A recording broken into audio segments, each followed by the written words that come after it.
ప్రజాపాలన పర్సెంటేజీల పాలనగా మారింది. పాలన చేతకాక కమిషన్లు, నోటీసుల పేరుతో కుట్రలు. నోటీసులు ఎన్ని ఇచ్చినా ధైర్యంగా ఎదుర్కొంటాం. BRS working president KTR.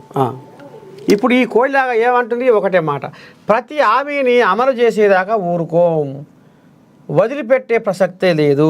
సరే, ఒకసారి ఈ కోయిలాగా మాట, ఈ కోయిలాగా శివుల్ని చేద్దాం. ఇప్పుడు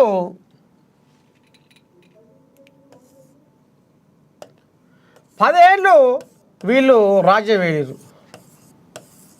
ఏం తక్కువ 10 ఏళ్ళు, ఏం తక్కువ 10 ఏళ్ళు వీళ్ళు రాజ్యం వేయలేరు. మరి ఇప్పుడు కేటీ రాములు ఏమని శరానికి వస్తుండు? మీరు ఎలక్షన్ల ముందర ఇచ్చిన హామీలు తప్పకుండా నెరవేర్చాలి, ప్రతి హామీని నెరవేర్చేదాకా మేము ఊకోము, ఊకునే ప్రసక్తే లేదు అని ఇప్పుడు ఈయన మొరుగుతుండు. మరి వీళ్ళు గతంలో దళితుల్ని ముఖ్యమంత్రిని చేస్తా అన్నారు, ఒక్కటి చెయ్యలే. 2, దళితులకు 3 ఎకరాల భూమి అన్నారు,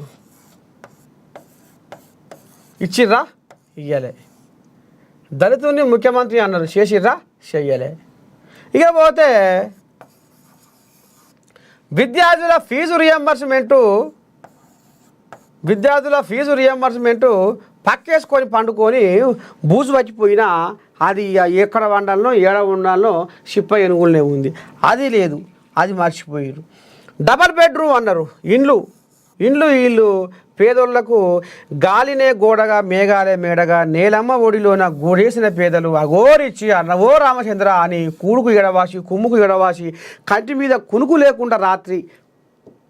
మీద కునుకు లేకుండా వాళ్ళు రాత్రులు గడిపిన రోజులున్నాయి. వాళ్ళ బాధను అర్థం చేసుకోవైతివి. పాపం వాళ్ళకు ఏ రకంగా కూడా నువ్వు ఇండ్లు ఇడుపు ఏది ఇవ్వకుండా వాళ్ళ ఉసురు పంచుకుంటేవి. డబల్ బెడ్రూమ్లో జాడే లేకపాయే. ఇక ఈ కథ ఇట్లా ఉండే.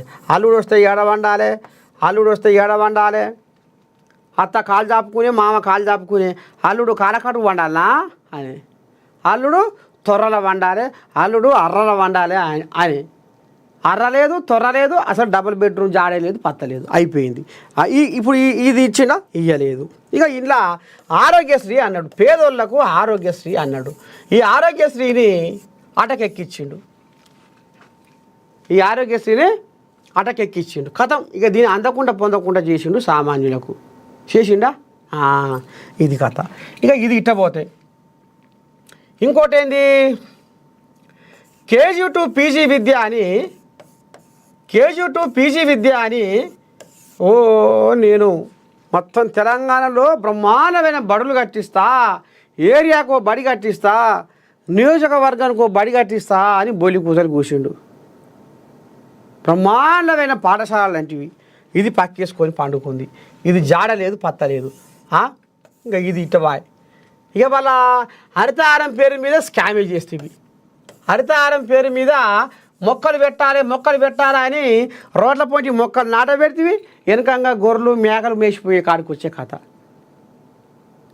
అది చక్కగా నీళ్ళు పోయేవైతివి, నిప్పులు పోయేవైతివి, సాదవైతివి, పెంచవైతివి, ఎక్కడికక్కడనే ఎండిపోయినాయి ఆ చెట్లు. వృధా 216 కోట్లు మొక్కలేమో అని వాటిని కోట్ల రూపాయల స్కాము ఇలా జరిగింది. ఇక మిషన్ భగీరథ అని ఇంటింటికి నల్ల నీళ్ళు అని మిషన్ భగీరథ అని ఇలా నాసిరకం పైపులు వేసి దీన్ని పగ్గం పాడు చేసిండు. ఎక్కడికక్కడ మొత్తం రోడ్ల మీద మొత్తం నీళ్ళు లీక్ అయ్యి, పైపులు లీక్ అయ్యి, వచ్చిరాని పైపులు, నాణ్యత లేని పైపులు వేస్తే మొత్తం అవి సిమ్ముడు జిమితే నీళ్ళు వరదలు ఏరులు అయి పారి రోడ్ల మీద చెరువులు అయినాయి. ఇది పండుగ పెడితేవి. మిషన్ కాకతీయ అంటివి, అది కమిషన్ కాకతీయ చేసుకుంటేవి. దళిత బంధ అంటివి, దళిత బంధులో దగా చేస్తేవి. అలా 3 లక్షల దాకా ఎమ్మెల్యేలకే పాయ. స్వయాన నీ నోట నువ్వే అన్నావు. అలా ఏం చర్య తీసుకున్నావా? తీసుకోవైతివి. బీసీ బంద్ అంటివి. బీసీ బంద్ ఎవరికి ఇచ్చినావు? ఊరుకు ఎన్నో ఒక ఆనుకో ఈనుకో ఇష్టాలు చేస్తేవి, ఓ తీట పంచాయతీ పెడితేవి, అయిపోయి.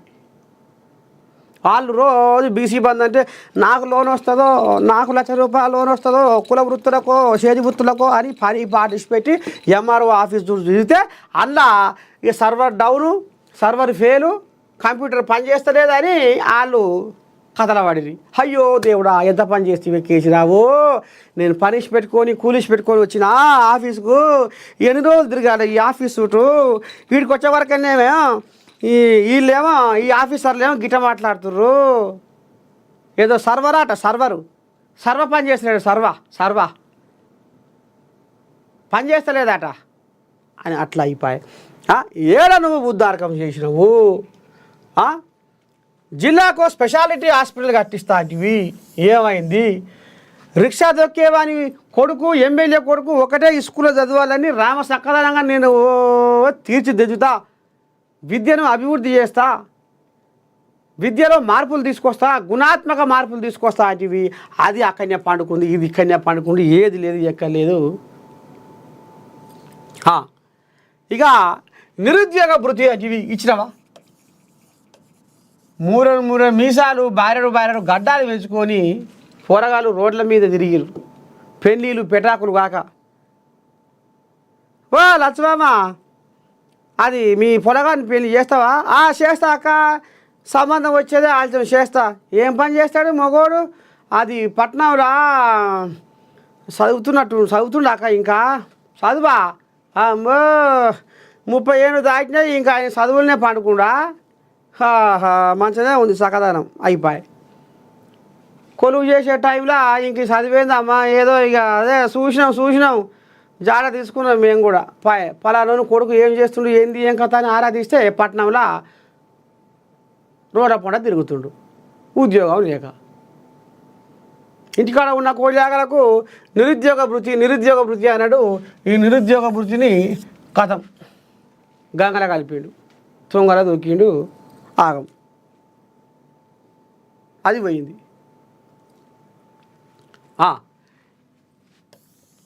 ఇక ఈ రకంగా ఏ ఒక్క హామీని కూడా ఈయన అన్న హామీలను ఎలక్షన్లలో ఎలక్షన్ మేనిఫెస్టోలో పెట్టిన హామీలనే ఈయన చక్కగా చేయలేదు. నేను తెలంగాణ రాష్ట్రానికి కావలి కుక్క లెక్క ఉంటా, ప్రతి ఒక్క ప్రాజెక్టును బ్రహ్మాండంగా ఉరుకులో పెట్టిస్తా, కుర్చీ వేసుకొని కట్టిస్తా అన్న ప్రాజెక్టులు ఇంకా ఆన్య పండుకొని ఉన్నాయి ప్రాజెక్టులు. ఈయన ఏది నువ్వు చేసిన ఉద్దారకం తెలంగాణరా? ఇక ఇది ఇట్లా వింటే ఇక ఈ కథ అంత ఇట్లా ఉందిగా, ఇవన్నీ ఇప్పుడు నెరవేర్చలేగా.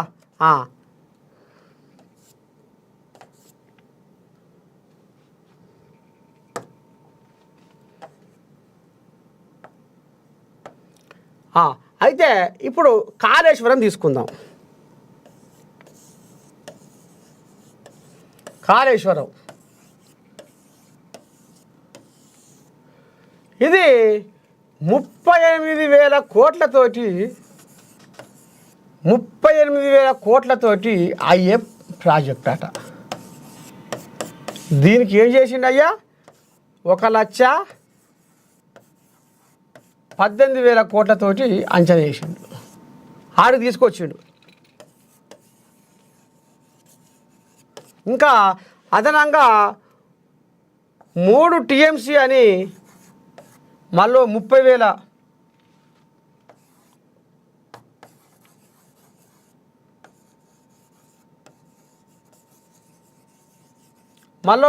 కోట్లకు తెరలేపిండు.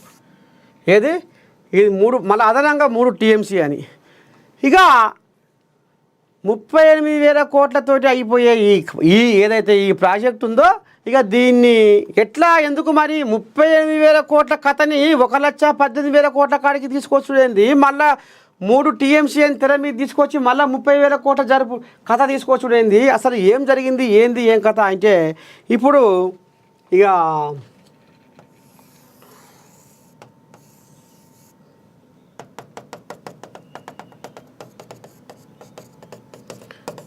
ఇది నీళ్ళ బాటిలు, ఇప్పుడు దీని నిండా నీళ్ళు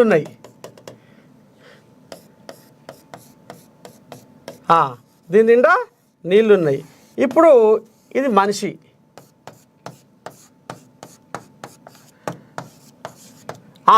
అయితే ఇప్పుడు ఈ నీళ్ళ బాటిలు నీళ్ళు ఇంటురా, ఈ నీళ్ళ బాటిల్ నీళ్ళు ఈ మనిషి మీదంగా ఇట్లా పోస్తే అల్లగా ఉరికి పాదాల మీద పడతాయి, అంతేనా? అదే ఈ నీళ్ళు ఈ కిందంగా పోస్తే పైకి పోతాయా? ఈ నీళ్ళు ఈడంగా పోస్తే మళ్ళీ ఈడంగా పెట్టైనా బాటిల్ నింపుకోవచ్చు, ఈడంగా పోస్తే మళ్ళీ ఈడంగా నింతదా బాటిల్. అయితే ఇప్పుడు ఈయన కూడా అడ్డం పొడుగు మాట్లాడే కేసీరావు కూడా ఈ కాళేశ్వరాన్ని ఎక్కడ కసిగంధం లేకుండా అడ్డం పొడుగు అంటే దానికి ఒక ప్రణాళిక లేకుండా, దానికి ఒక సరి అయిన రూపురేఖ లేకుండా ఇష్టం వచ్చినట్టుగా దాన్ని ఇස්සర మసర అంటారు చూడు. ఆడ ఏమో అని మాట ఏందో అని వరుస ఏందో అని వ్యవహారం ఏందో కానీ అంత ఇස්සర మసరం ఉంటుంది అని వ్యవహారమే అసలు ఎక్కడ సైకి రాదు అంటారు చూడు. అగో గట్ల ఉంది కథ. గా రకంగా కట్టింది కాబట్టి 38,000 కోట్లతోటి అయిపోయే కాళేశ్వరం ప్రాజెక్టు 1,18,000 కోట్ల కాడికి వచ్చింది కథ. ఇక అంటే 1,18,000 కోట్ల అనేది ఇక ఇలా ఎంత దోపిడీ జరిగింది, ఏం జరిగింది, ఎంత తిన్నారు, ఎంత దోసుకున్నారు, ఏడ దాచిపెట్టుకున్నారు, ఎట్ట సంగతి ఏంది ఏం కథ అనేది ఇక ఇప్పుడు లోకం అంతా ఎలిచిపోయినా ముచ్చట ఇది. ఇక కాగానే ఒకటి ఉంటుంది, ప్రభుత్వం వచ్చే ఆదాయం కానీ ప్రభుత్వం చేస్తున్న ఖర్చు కానీ ఎంత ఖర్చు వస్తుంది సర్కారుకు, ఎంత ఆదాయం వస్తుంది, ఇదన్నీ ఇక నిఖరమైన ఆలోచనతోటి నిశితమైన పరిశీలనతోటి ఈ సర్కారు వస్తున్న ఈ పశ్చే పరక ఖర్చు పెడుతున్న పశ్చే పరక వస్తున్న రాబడి పశ్చే పరక మీద కన్ను పెట్టి ఎట్లా ఏంది ఏం కథ అనేది ఒక నివేదికని ఇది బయటికి వెళ్ళగలుగుతుంది. అయితే చివరి బడ్జెట్ సమావేశాల్లో శాసనసభలో చివరి బడ్జెట్ సమావేశంలో ఈ కాగు నివేదిక ఇస్తుంది అన్నమాట.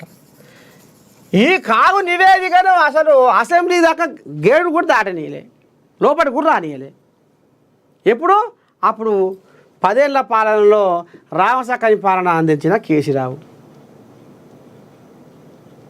ఎంత ఖర్చు పెడుతుర్రు, ఎంత ఆదాయం వస్తుంది, అసలు ఏంది ఏం కథ అనేది ఈ కాగు నివేదిక అసలు శాసనసభలో వాళ్ళ అడుగు కూడా పెట్టనీయలే.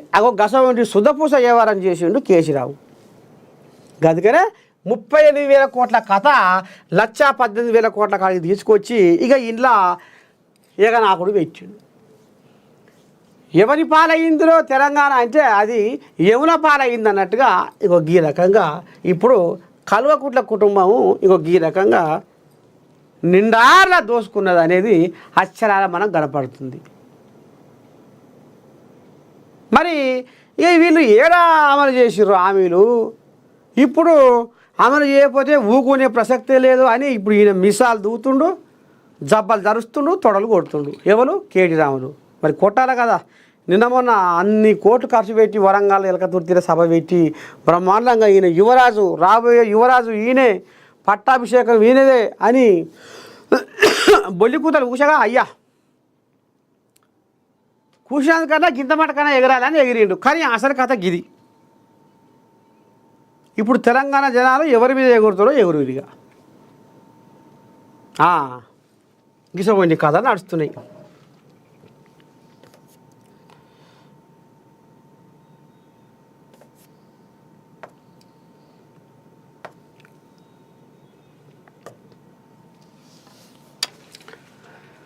రాజీవ్ సేవలు మరవలేం. దేశానికి వన్నె తెచ్చిన మహానాయకుడు. భారత్ను బలమైన దేశంగా ఆయన నిలబెట్టారు. సెక్రటేరియట్ వద్ద ఘనంగా రాజీవ్ గాంధీ వర్ధంతి. ట్రంప్ చెబితే కాల్పుల విరమణ చేసిన పరిస్థితి పాకిస్తాన్కు ఇందిరా బుద్ధి చెబితే మోదీ వెనుకడుగు వేశారు.